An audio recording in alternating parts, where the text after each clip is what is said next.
Okay, let's try this. So, the DEAR process is an acronym. It stands for D, declare, E is explore, A is amends, and R is recommit or renegotiate. And so it's a 4-step process which seems to be quite efficient and powerful for repairing relationships when there's been damage to them. And this kind of damage that we're talking about is a broken agreement. And it's interesting, there are ways that we break agreements explicitly,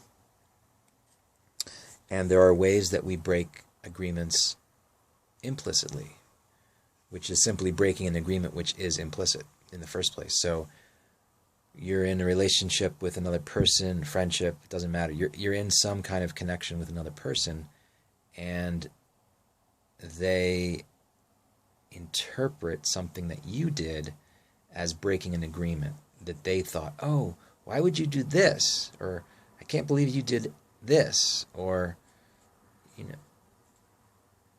can usually translate a lot of conflict into the form of a broken agreement if you look for it. But this is not designed to handle all conflicts, just the kind that fit into broken agreements. Again, there's more of those than you might think, but it's not the entirety, obviously, of all conflicts. But when you can identify that there is a broken agreement and that, in fact, it was you are the one who broke an agreement, one thing that you can notice is that oftentimes when we break agreements, one of the results, the main result, is a loss of trust. There are 4 kinds of trust. Trust number 1 is sincerity. Do I believe that you're telling me the truth? Are you sincere in what you're saying? Do you mean it? Second kind of trust is called competency. I trust that you say what you're going to do is something that you can in fact do. You're competent enough to pull this off.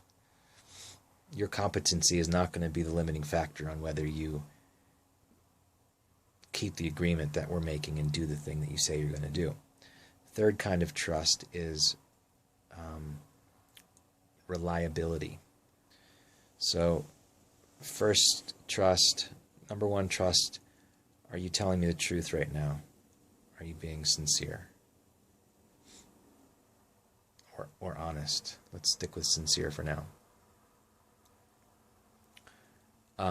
Second, trust number 2 is competence. Can you in fact do I trust that you can do the thing that you say you can do? And then third, number 3, reliability. Will you in fact do the thing? This is where we have the follow through. Great, you meant it when you said it. We both know you can do it, but you didn't do it. And so the breakdown was at the number 3 of reliability, and that's where there's a broken agreement. Usually it's in the follow through. And then the 4th kind of trust is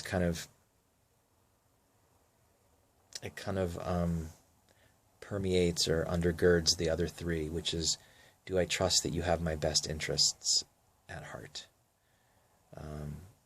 Which is basically, can I trust that you actually care about me and you're not trying to hurt me or take advantage of me or manipulate me in some way? So those are the 4 kinds of trust, and the DEAR process is most relevant to a breakdown at the number 3 trust, which is reliability. If I don't do what I say I'm going to do, if I don't keep our agreement, you'll lose trust in me, specifically around my reliability, my follow-through. Will I do what I say I'm going to do? And those kinds of breakdowns in connection, the ones that are based on loss of trust, are really, really damaging to relationships.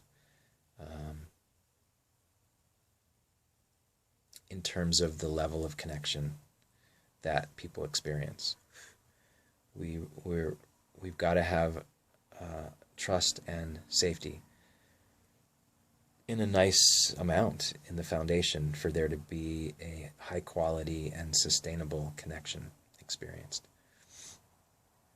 And then at some point there's enough connection that we start creating deeper intimacy. I think intimacy is a form of connection, but connection is a larger territory, with intimacy kind of at the middle of it.